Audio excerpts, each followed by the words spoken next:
Ești caldă până la orizont, oameni se îmbântuie. Insula lui X încearcă să reconstituie. Florina catul natura a ajuns aici. S-a ajuns cu nevoia puțin de lecturi. Ești caldă până la orizont, oameni se îmbântuie. Insula lui X încearcă să reconstituie. Edi, ești mai crezi și postează. Bremul pe Facebook, în sutime plantează. Nici pierde ironii, dar de se depărtează. Să mulțească ușete, încă se adaptează. Rescou de 3 ani poate să-și iască. Îi urez succes că mai nu realizează. Are bro succes mai mult ca noi în viață. Dar tot se împiedică în sâlcă în față. Am plecat din Cluj și am ajuns în Maldive. Acolo unde pe din nu n-am văzut nici stafie. Dorințele lui Edi sunt continuu captive. Cum susține că de lipstite de la scheme deceptive.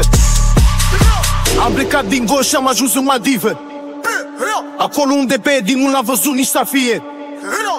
Dorințele lui Edi sunt continuu captive. Cum susține că de lipstite de la scheme deceptive.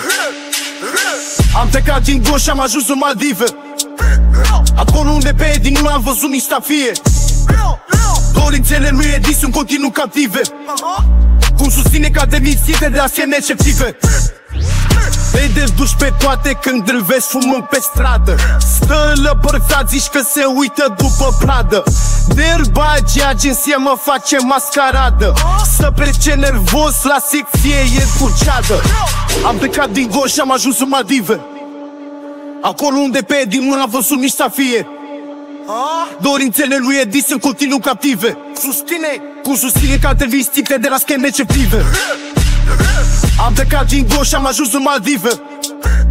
Acolo unde pe Edi nu l-am văzut nici stafie. Dorințele lui Edi sunt continuu captive.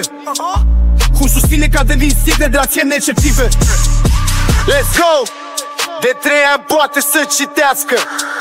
Îi urez succes că mai mult nu realizează. Bro, succes mai mult ca noi în viață.